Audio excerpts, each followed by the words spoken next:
So one might ask, where did this all begin? What we have today, really a world in a state of cumulative collapse. You get it started with John Locke. And John Locke introduces property, and he has three provisos for just private right and property. And the three provisos are that there must be enough left over for others, and that you must not let it spoil, and that you, most of all, must mix your labor with it. It seems justified. You mix your labor with the world, then you're entitled to the product, and as long as there's enough left over for others, and as long as it doesn't spoil, you don't allow anything to go to waste, that's okay. Well, he spends a long time of his famous treatise of government, and it's since been the canonical text for economic and political and legal understanding. It's still a classic text of study. Well, what he did is, after he gives the provisos, and you're almost thinking at the time whether you're for private property or not, he's given a very good and plausible and powerful defense of private property here. Well, he drops them. He drops them like that, right in one sentence. He says, well, once the introduction of money came in by men's tacit consent, then it became, and he doesn't say all the provisos are canceled, erased, but that's what happens. So now we have not product and your property earned by your own labor. Oh no, money buys labor now. There's no longer consideration of whether there's enough left over for others. There's no longer consideration of whether it spoils, because he says, well, money's like silver and gold can't spoil, therefore monies can't be responsible for waste, which is ridiculous. We're not talking about money and silver, we're talking about what its effects are. It's one non sequitur after another. Just the most startling logical legerdemain that he gets away with here. But it fits the interests of capital owners. Then Adam Smith comes along, and what he adds is the religion to this. Locke started with God made it all this way. This is God's right. And now we get also with Smith coming along and says it's not only God's, I mean, he's not saying this, but this is what's happening philosophically in principle. He's saying it's not only a question of private property, that's all now presupposed, is given. And that there's money investors that buy labor, given. That there's no limit to how much they can buy of other men's labor, how much they can accumulate, how much inequality, that's all given now. And so he comes along, and what his big idea is, and again, it's just introduced in parentheses, en passant. You know, when people put out the goods for sale and others, you know, the supply, and other people buy them with the demand and so forth, how do we have supply equaling demand or demand equaling supply? How can they come into equilibrium? And that is one of the central notions of economics, is how do they come into equilibrium? And he says it's the invisible hand of the market that brings them into equilibrium. So now we have God is actually immanent. He just didn't give the rights to property and how, you know, all its wherewithal and its natural rights of doing all that Locke said. Now we have the system itself as God. In fact, Smith says, when he talks, and you'll never find this quoted, you have to read the whole of the Inquiry into the Wealth of Nations. He says, the scantiness of subsistence sets limits to the reproduction of the poor, and that nature can deal with this in no other way than elimination of their children. So he anticipated evolutionary theory in the worst sense. This is well before Darwin. And so he called them the race of laborers. So you can see there was inherent racism built in here. There was an inherent acceptance, life blindness to kill innumerable children. And he thought, well, that's the invisible hand making supply meet demand and demand meet supply. So see how wise God is. So you can see a lot of the really virulent, life-destructive, eco-genocidal things that are going on now have, in a way, a thought gene back in Smith too. When we reflect on the original concept of the so-called free market capitalist system, as initiated by early economic philosophers such as Adam Smith, we see that the original intent of a market was based around real, tangible, life-supporting goods for trade. Adam Smith never fathomed that the most profitable economic sector on the planet would eventually be in the arena of financial trading or so-called investment, where money itself is simply gained by the movement of other money in an arbitrary game which holds zero productive merit to society. Yet, regardless of Smith's intent, the door for such seemingly anomalous advents was left wide open by one fundamental tenet of this theory. Money is treated as a commodity in and of itself. Today, in every economy of the world, regardless of the social system they claim, money is pursued for the sake of money and nothing else. The underlying idea, which was mysteriously qualified by Adam Smith with his religious declaration of the invisible hand, is that the narrow, self-interested pursuit of this fictional commodity will somehow magically manifest human and social well-being and progress.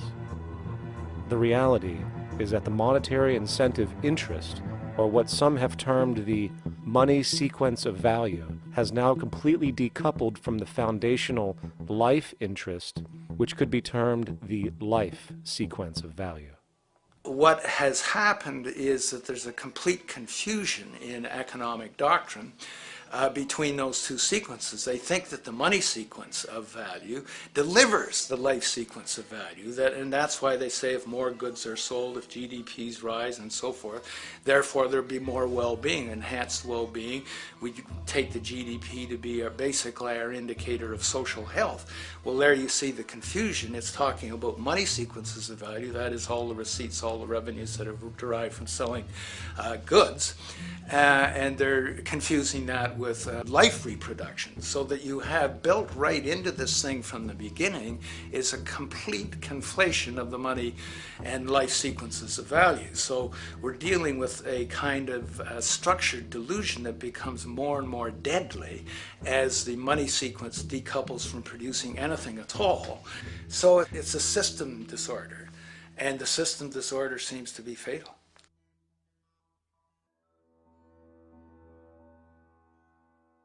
In society today, you seldom hear anyone speak of the progress of their country or society in terms of their physical well-being, state of happiness, trust, or social stability.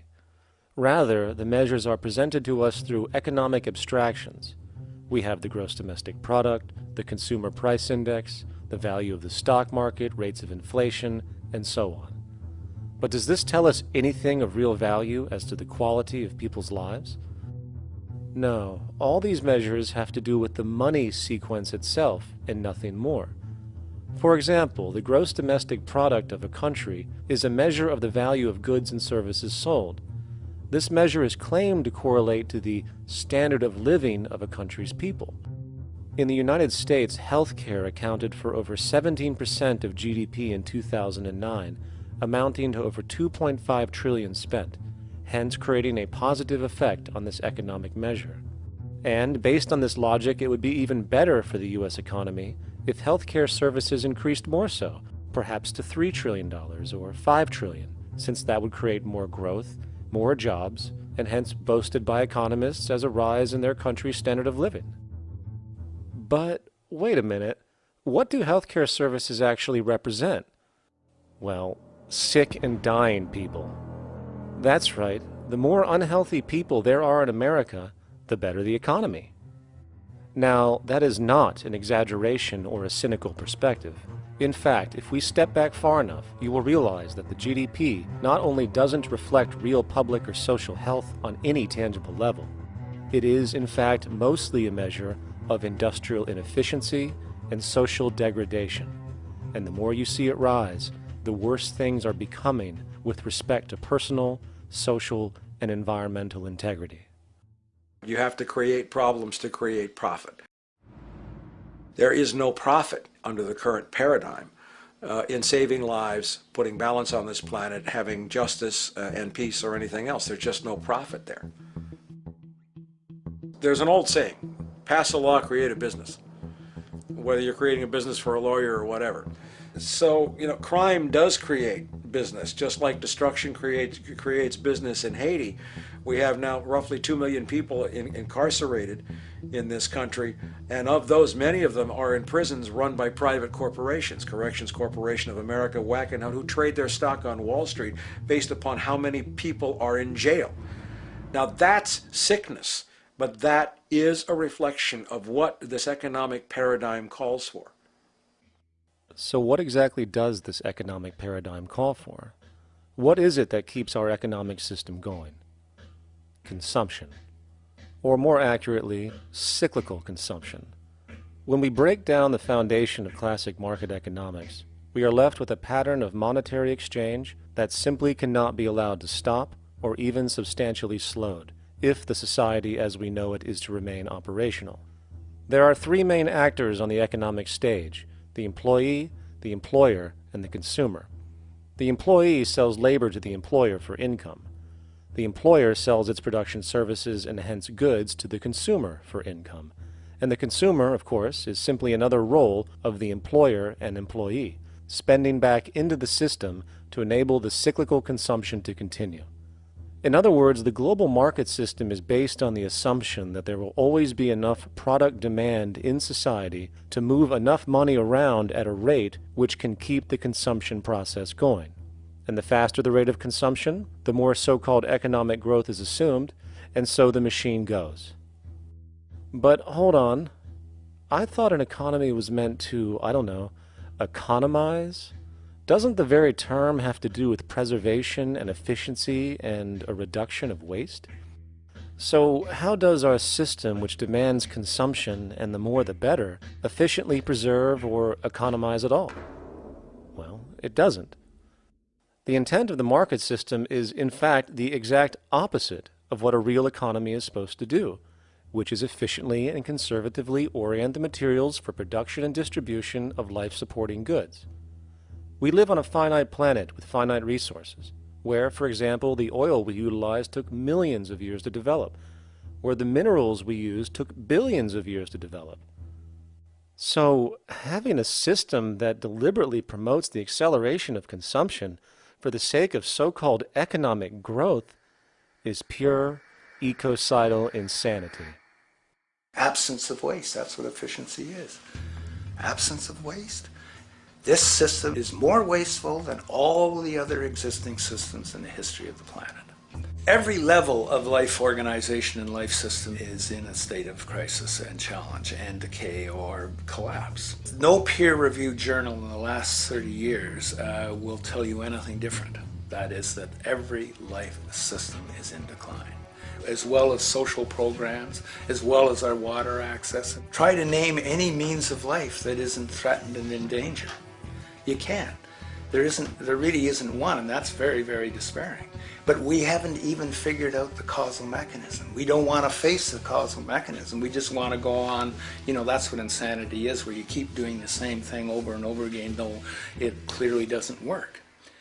So you're really dealing with not an economic system, but I would go so far as to say an anti-economic system. There's an old saying that the competitive market model seeks to create the best possible goods at the lowest possible prices. This statement is essentially the incentive concept which justifies market competition based on the assumption that the result is the production of higher quality goods. If I was going to build myself a table from scratch, I would naturally build it out of the best, most durable materials possible, right? With the intent for it to last as long as possible. Why would I want to make something poor, knowing I would have to eventually do it again and expend more materials and more energy? Well, as rational as that may seem in the physical world, when it comes to the market world, it is not only explicitly irrational, it is not even an option. It is technically impossible to produce the best of anything if a company is to maintain a competitive edge and hence remain affordable to the consumer. Literally everything created and set for sale in the global economy is immediately inferior the moment it is produced, for it is a mathematical impossibility to make the most scientifically advanced, efficient, and strategically sustainable products. This is due to the fact that the market system requires that cost efficiency, or the need to reduce expenses, exist at every stage of production. from the cost of labor to the cost of materials and packaging, and so on. This competitive strategy, of course, is to make sure the public buys their goods rather than from a competing producer, which is doing the exact same thing to also make their goods both competitive and affordable. This immutably wasteful consequence of the system could be termed intrinsic obsolescence. However, this is only one part of a larger problem. A fundamental governing principle of market economics, one that you will not find in any textbook, by the way, is the following. Nothing produced can be allowed to maintain a lifespan longer than what can be endured in order to continue cyclical consumption. In other words, it is critical that stuff break down, fail, and expire within a certain amount of time. This is termed planned obsolescence. Planned obsolescence is the backbone of the underlying market strategy of every goods-producing corporation in existence. While very few, of course, would admit to such a strategy outright, what they do is mask it within the intrinsic obsolescence phenomenon just discussed, while often ignoring or even suppressing new advents in technology which might create a more sustainable, durable good. So, if it wasn't wasteful enough that the system inherently cannot allow the most durable and efficient goods to be produced, planned obsolescence deliberately recognizes that the longer any good is in operation, the worse it is for sustaining cyclical consumption and hence the market system itself. In other words, product sustainability is actually inverse to economic growth, and hence there is a direct, reinforced incentive to make sure lifespans are short of any given good produced. And in fact, the system cannot operate any other way. One glance at the sea of landfills now spreading across the world show the obsolescence reality. There are now billions of cheaply made cell phones, computers, and other technology, each full of precious, difficult-to-mine materials such as gold, coltan, copper, now rotting in vast piles, usually due to the mere malfunction or obsolescence of small parts, which, in a conservative society, could likely be fixed or updated, and the life of the good extended.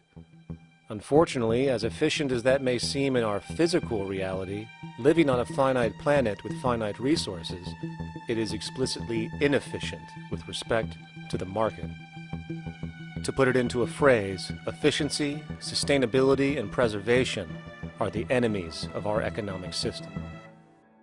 Likewise, just as physical goods need to be constantly produced and reproduced, regardless of their environmental impact, the service industry operates with an equal rationale.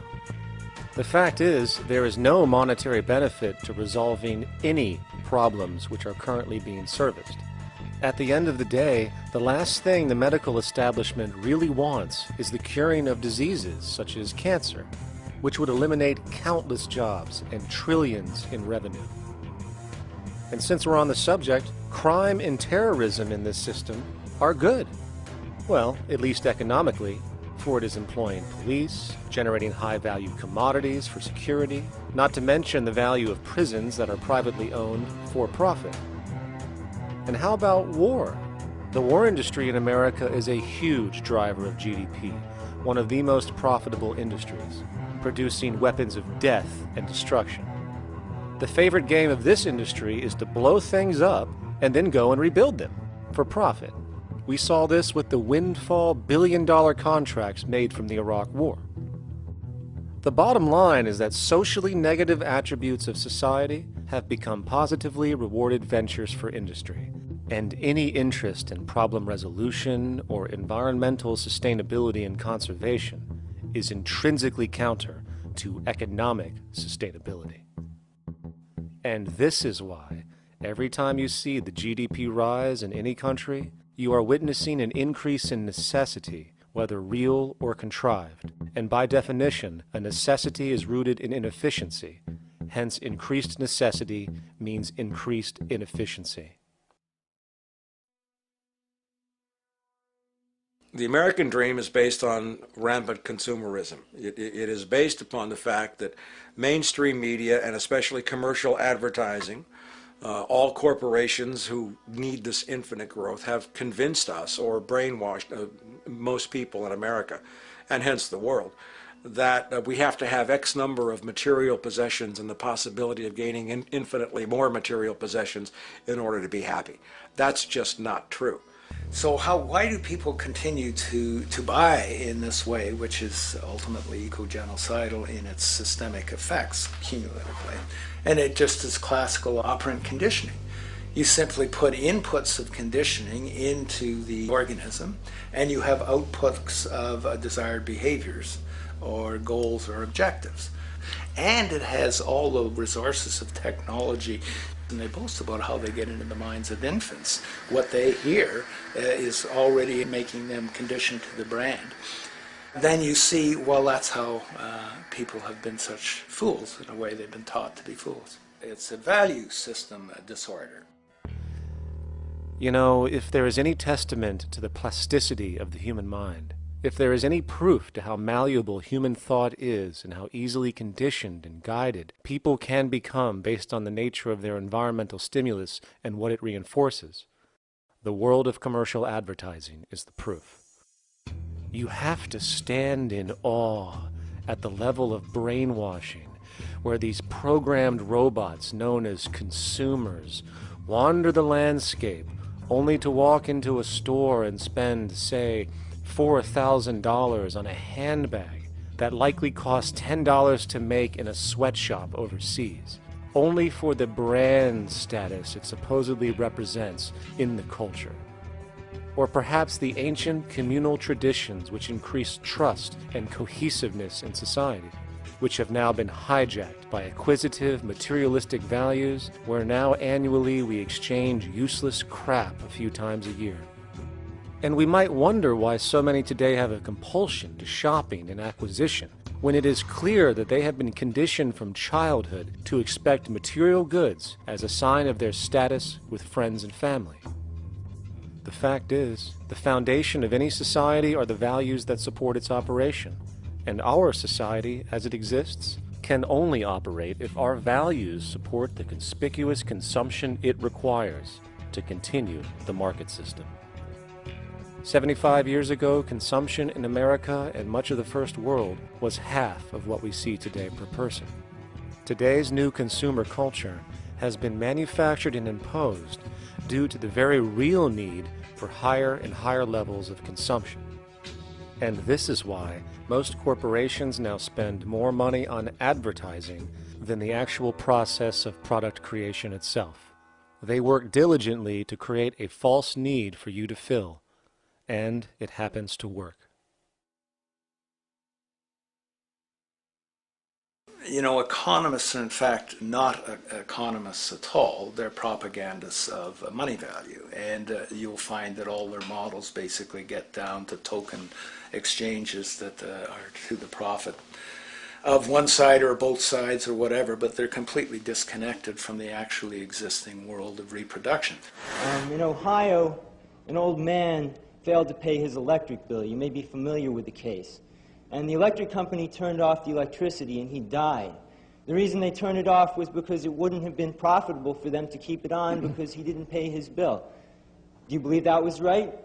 The responsibility really lies not on the electric company for turning it off, but on those of this man's neighbors and friends and associates who are not charitable enough to enable him as an individual to meet the electric bill. Did I hear that right? Did he just say the death of a man caused by not having money was the responsibility of other people, or in effect charity? Well then, I guess we're going to need a whole lot of infomercials, little miserable coin slot donations for bodega counters, and a bunch of pickle jars for the billion people now starving to death on this planet because of the very system Milton Friedman promotes. Whether you are dealing with the philosophies of Milton Friedman, F.A. Hayek, John Maynard Keynes, Ludwig von Mises, or any other major market economist, the basis of rationale rarely leaves the money sequence. It is like a religion. Consumption analysis, stabilization policies, deficit spending, aggregate demand. It exists as a never-ending, self-referring, self-rationalizing circle of discourse where universal human need, natural resources, or any form of physical life-supporting efficiency is ruled out by default and replaced by the singular notion that humans seeking advantage over each other for money alone, motivated by their own narrow self-interest, will magically create a sustainable, healthy, balanced society. There is no life coordinate in this whole theory, this whole doctrine. What are they doing? What are they doing? What they're doing is tracking money sequences. That's all it is tracking money sequences, presupposing everything that matters. One, that there's no life coordinates. Wow, no life coordinates. Two, that all the agents are self-maximizing preference seekers. That is, they think of nothing other than themselves and what they can get most for themselves. That's the notion, that's the ruling notion of rationality. Self-maximizing choice. And the only thing that they're interested in self-maximizing is money or commodities. Well, where does social relations come in? It doesn't, except in the exchange to self-maximize. Where do our natural resources come in? They don't, except to exploit. Where does the family come in as being able to survive? It doesn't. They have to have money in order to purchase any good. Well, shouldn't an economy deal somewhere with human need? Isn't that what the fundamental issue is, to satisfy human needs? Oh, need isn't even in your lexicon. You dissolve it into wants. And what is a want? That means money demand that wants to buy. Well, if it's money demand and wants to buy, it's got nothing to do with need, because it may be the person has no money demand and desperately needs, say, water supply. Or it may be money demand wants a gold toilet seat. Well, where does it all go? To the gold toilet seat. And you call this economics? Like, it's really, when one thinks of it, it's got to be the most bizarre delusion in the history of human thought.